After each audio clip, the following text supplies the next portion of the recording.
Hello, good night, everyone. Hello, hello, hello, hello, hello, hello, hello, hello, hello, hello, hello. All right.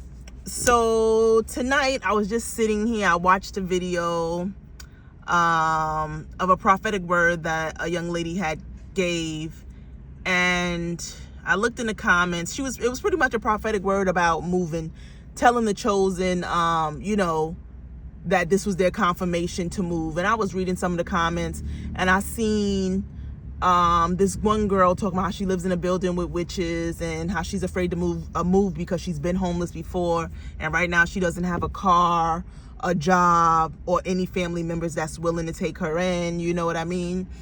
And this is something that actually, that I've been thinking about for a long time, but I just haven't recorded it. I've been wanting to make videos about it, just haven't done it or figured out how to present it, but tonight I'm here, and I figured out a way to present it, and I hope I'm clear always, because I be feeling like I should write things down, to help me get clear, but the Lord told me not to write things down, not to write things down, but more so for me to channel the information.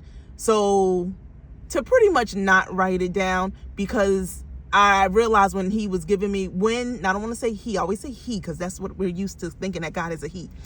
When they, the Elohim, the Most High, that council, when they give me things because of my bias and because of my wanting to always be inclusive in my niceness, I might not present the message as it was given. And he told me, no, when I give you a prophetic word, I give you a word, you give it the way it is given to you. Don't you change not one bit of it. So he said, don't worry about writing. I thought that I should just write it so I can make it more clear. I could do rough drafts and really present it to you guys in a very neat way. You know how I see a lot of people who are just very great orators and just very good at speaking and stuff and putting presentations together. And I was like, I need to probably brush up on my skills and learn how to do that. But the Lord told me, no, you are spirit. When I speak, you speak, you know what I mean? And give it just how it comes. So just bear with me and hear what I'm trying to say. So for a long time, I've had this idea of, us having our own economy, having our own world. For those of us who don't want to assimilate, those of us who God has set us aside and taken us out of the world, right? And we've left the world behind. It's time for us to come together and create our own, because the greatest resource that we have is truly each other. It's more valuable than having money. And that's why so many powers work so hard to keep us scattered and ununified. So this message is for all those who have been forgotten, all of God's children who are waiting for the manifestation of thy kingdom come. We know that Satan is the ruler of this world, and we're waiting for our Lord to come. And we're waiting for the manifestation of the kingdom that was promised to come, which has to be manifested through us, the children, the sons of God's. It has to be manifested through us. We are the ones that have to create this. We are the ones that are capable of making this happen. As above, so below. So this message is to anyone out there who's feeling alone, just tired of doing life by yourself, tired of the ups and downs of life, tired of the imbalance of work life, family, not, just working, not being able to share times with your family, not even able to be present in the moment, because you constantly got to think in the future, constantly got to scavenge for resources and things like that, life is just going and you're just here and it's just speeding past you. There is a better way, and my vision is for us to all come together, right? Put our money together, put our skills together, and live in a community where we share the workload with the children, with chores, with working. Like I have an idea of us getting some land, right? Either building some houses, and maybe that will come later down the line. But like, just as a starter, us coming together, getting a big home, right? Something that we can all afford, and us working part-time, like working like out in the world a couple hours a day, or a couple or have a certain amount of hours a week that feels balanced to us, and then having a pot, which will be our bank, a central bank, where we always contribute weekly, daily to this pot. We're going to have our own bank where our money we put together and everything is shared, and we share in a space. No more this individualism where we're out and we're working and we're just getting our own homes, our own apartments. Like, no, let's get a big home and we all live in it. And now, instead of us paying like $2,000-$3,000 for rent, now everybody can just contribute like maybe $250, $300, and that's what rent is for the month, because we're sharing expenses, right? And now, instead of, like, for instance, me, a single mom, instead of now me always being, occupied with let me see how I want to say this. So for instance, so for like the single mothers who would come and be a part of this, right? We would share the time, like we would give each other time. Like somebody would take all the kids for the night or for the day. Like everybody will have a set time to be the child caregiver. So this way parents will be able to have me time, because I think that's very important. We need like that help to like, get breaks and stuff like that. So everybody would contribute in that way to babysitting and watching the kids for a while or a day or however. It would be that we don't want anymore, because all of our money is going into a pot, and everything that we need, if like we would get one car or maybe a couple cars, and everybody would use it. Like getting back to communal living. Communal living is what's gonna save us, especially us Americans, Black Americans, who necessarily ain't used to living, with so many people, because we're, that ain't just how things have been. Like, you're taught to, once you get 18, you go out, you find your own place, and you start your own life. Or those of us who were just rushing out of the house, rushing to be grown, and wanted our own space away from our parents so we can do what we wanted to do. Or the case where some family members, because of their work, have been relocated to different places. So the family unit was never really stuck in place. Like all our family have been scattered. So we don't have that communal mind anymore, that family mind, that get together on Sunday mindset, and Big Mama's cooking Sunday dinner after church. Like, we don't got that no more. I'm sure some people still got it, but I don't have that anymore, and I missed it. I had that when I was growing up, but my grandparents have now passed on, and even that was only for a short time, because eventually they moved to Florida, and that was something that was taken away from. That was a big drag to the family, because their house was a meeting place, and that was a house that if anybody lost their job or something like that, we could, those children, those grandchildren can always come back to that house, because it was a house that they owned, and nobody would ever be homeless, or no one would ever be without, because grandma and grandpa had a garden, they cooked, they went to church, and their house was paid for, so we always had a crutch. But then they moved, not on their own accord, from the younger generation. The younger generation really don't understand the importance of property. I've seen this not only in my family, but I heard people tell the stories too, where the younger generation sold the property. So for instance, with my grandmother and grandfather, they were getting older, and then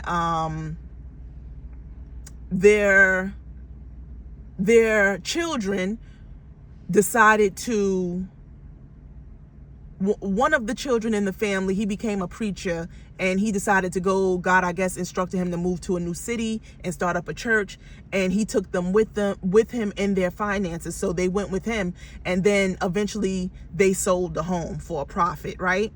So that displaced the remainder generations. A house brings stability to the generations, and that house was taken from the generations, you know. So that was one aspect of me seeing this thing happen. Then my other grandmother, right? She had a home, she passed away, and then once she left her house to her youngest daughter, which was my aunt, she was on crack cocaine, so she lost the house and sold the house for like $30,000, you know what I mean, and had to move and ain't been a homeowner since then. And when I talk to them, I tell them, like, you know, of course they regret the things that they did, because as you get older, you get wiser, you understand the importance of a home. You know what I mean? I don't know, while talking to them, if they really understood it on the level that I understood, but they were remorseful for selling that property. But that was a cornerstone. That's a foundation for the generations. And I seen this not just with my family. I talked to a lot of people, and people done said people done did the same thing in their family, done sold they parents' property. That generation that had the opportunity to acquire property and worked hard and had an easy life and retired. You know what I mean? Like, people sometimes think the money is greater. No, let me tell you something. Money is not greater than assets. No way, no how. Not even a car. If you got a car right now and you thinking about selling it, no, don't you sell that car. That car gonna bring you more revenue, especially if it's a good car. You know what I mean? A good car, even though you can sell it and get a big return. Like, for instance, I had a great car a couple years ago. It was like a 2016. It only had like 30,000 miles on it. And I decided to sell it, you know, because I wanted to do some traveling, and I wanted to do some exploring and find out where it was that I wanted to be in the world, you know. So I was leaving the country, and I didn't want to leave it in storage or anything like that. So I was just like, I'm going to sell it. You know what I mean? Because number one, I didn't want to leave it in storage because I didn't want anyone to take it from storage. And two, I didn't have anybody I trust enough to leave my car with, because one car I left with a family member before, and they wound up selling my car.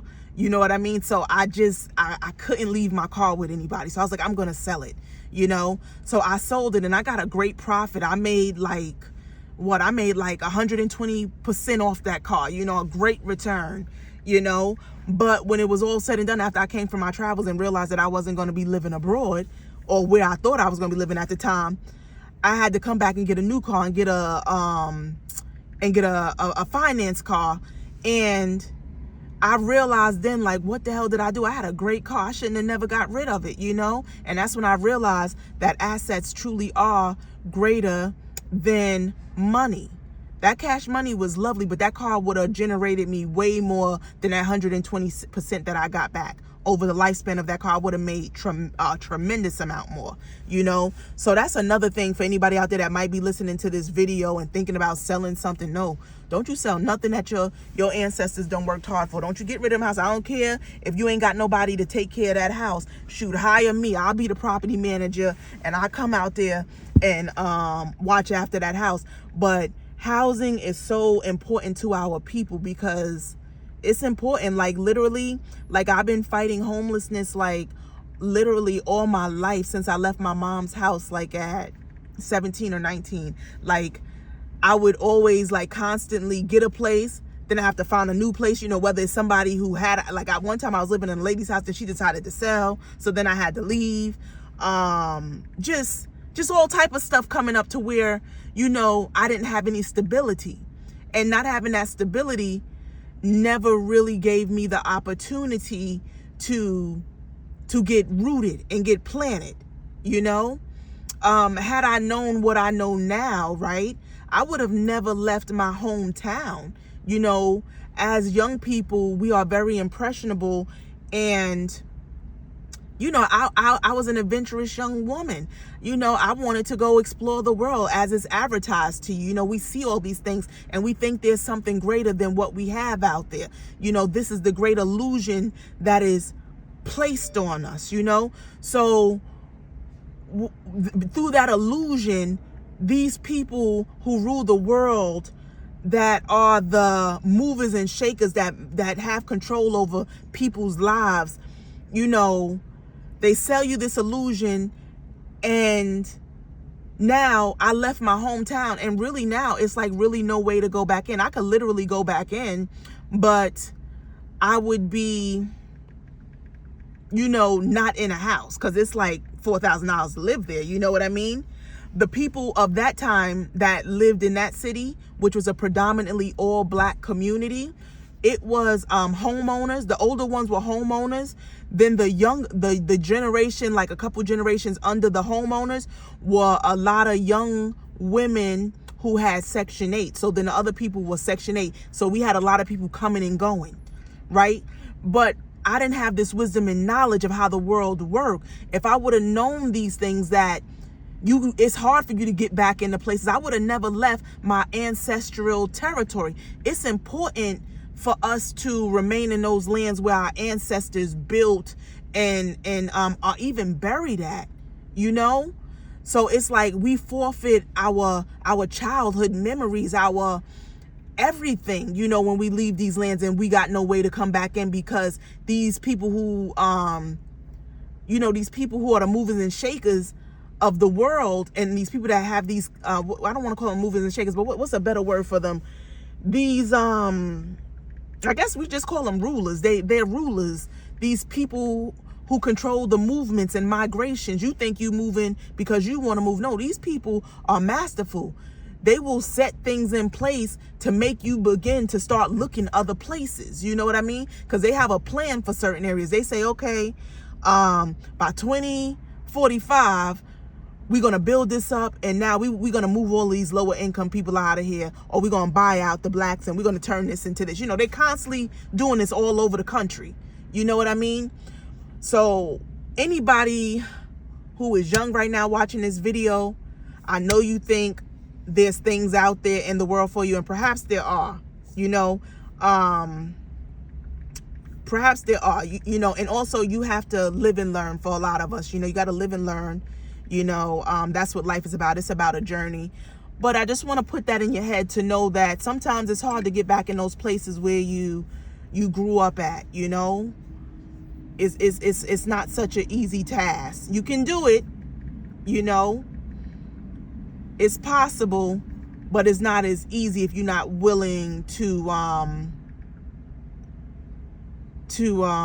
like say for instance me, like I can go back now, but am I going to be able to get in the house right now? No, I would have to stay in my car, or maybe go into a shelter or something, but or something like that. But that ain't really an option for me. I done been there, done that, got the t-shirt. I want complete freedom. I don't want these people moving me around like chattel no more.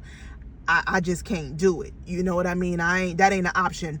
That when I was younger, that was an option, but not now. So I could go there and just stay and begin to just, I don't even want to do that. Look, I don't even want to do that. Like, there's ways to do it. You can get in these programs and stuff like that, but these programs take years to get in, or sometimes you could luck up and get something, but I done already did all of that. You know what I mean? If I went in now, I would just go in and have my vehicle, stay in my vehicle, and then perhaps let my daughter stay with one of my relatives there. You know what I mean? But as for me, I don't really want to go back into anybody's home. I left these people for a reason. Though I love them, I've left. So it's like, it's not like I got family to go back to and be like, let me stay there. I've been gone so long that we're so distant, you know, that it just doesn't even feel right. And God set me apart for a reason, you know. So I gave y'all that little backstory just because, like, you know, I want families to stay together, you know, if possible, because the longer you stay away from them, it's like the more distance you come, and it's hard to kind of get that old, it's hard to get the old thing back, you know. I love my family, always will love them, but I've changed so much, and you know, we're different, you know what I mean? And certain things I just won't deal with or tolerate, you know, where I'm at. You know, I like my peace, my tranquility. I ain't got time for the gossip, the bullshit. So I just wouldn't put myself in that environment, you know, just loving people from a distance. But if you can, young people, stay with your family, stay in your territories, you know, stay in your territories for real. Now, if you find, if you can somehow get guaranteed, no, I'm not going to even say that. I don't want to get into it. Let me bring this video back to what it need to be, because I'm about to go a little wandering. But I just believe in family, and I believe in sticking together, and I'm kind of upset that things worked out the way they went with my family. You know, I just left, and like, even though like I feel like I was forced to leave, you know what I mean, because it was just so negative and toxic, you know, that I my soul had to make separation. I'm at a point where the knowledge I have now, it's like, okay, I could have dealt with these situations better. Instead of walking away, I could have done this, but now I have the knowledge. I didn't have this knowledge then, you know, because I really believe in the importance of family and staying together. Even if your family members are toxic, you know what I mean? Because family is literally all you got, you know. It's a tough thing. It's a tough thing, because as I'm saying it, this is partially why I am creating this video. And the reason I'm creating this video is because we want to actually create a new family, right? So again, we want to talk about God's economy and us coming together. Those of us who are just feeling like, you know, we ready to be with our soul families, you know. I don't know if you guys ever heard of a man. His name was Nature Boy. He set out on a journey back to nature, and he created a tribe called Carbonation. And what he created was a model. It was beautiful, you know, until things went sour. But the whole basis of what he was trying to attempt to create, which he did create, was beautiful. Just something went wrong along the lines as to why it didn't last and thrive. But the idea was us coming back together, being communal, and living a harmonious life, living in tune with nature, more balance, you know, healing ourselves from, you know, the stress of being a part of this this corporation called America. So I want to introduce to you guys the corporation of the Elohim, of God, where nobody wants for anything, where there's perfect health, where there's harmony, where there's more than enough, where there's abundance, where there is love, where there is healing, where there is power, where there is community. You know, I want to eradicate all frustration, all of life's pain. Like, I want to introduce Eden, the garden. I want to bring us back to the garden. And this is something that we can do if we come together and work together. We are our own economy. We don't need this system that is vampiring us and killing us. We are disposable to these people. They will work you to death. You will die, and life will continue to go on after you done gave this system, all of you, just for you to end up in a box. Hell to the motherfucking nah. That ain't what we came here to do. Okay? We came to live and live life more abundantly. Okay? So this is a call to women and men for us to come together to bring back Black families, you know, Black men and women coming together, you know, creating a family, creating a dynasty, creating a tribe, creating a kingdom, you know, So this is for men and women who are looking to be with the opposite sex, as well as men and women who just, may not be looking, you might be asexual, and you just looking to, be a part of a kingdom and leave the world behind and enter into Eden. This is for you too. So hit me up. My Gmail, I'm going to say it on here. It's florida1321@gmail.com. You can reach me there, and then we can go on from there talking and chatting and, hopefully linking up. No more struggling for us. No more us worrying, how are we going to do this? How are we going to do that? No more. We're going to do it together. Together. No more struggle. No more. Goodbye, struggle. Goodbye to the struggle. We have each other now. So reach out to me and just come and be honest, be real. This is a judgment-free zone. Like, I'm the truth. Like, so you don't have nothing to worry about. We are going to do this. We are coming together, but we got to come together being honest and laying everything out on the table, so that we can really connect with one another and really make some things happen. But we got to be honest. We got to be truthful. We got to be willing to lay everything out on the line. And then you got to be willing to take action. Because I do have some great ideas about where we can go, where we can be, and where we can really, really have some great abundance, some great freedom, for real. I've seen some things. I know some things, but we need each other. So I hope I did not carry on. I know I got off track, but I brought it back in. But that's the main thing, for us to have our own economy, our own bank, our own money, have each other, have our own land. If not our own land right away, at least we'll have the resources that we put together to always be able to have a home, so we're never homeless, and we're never without.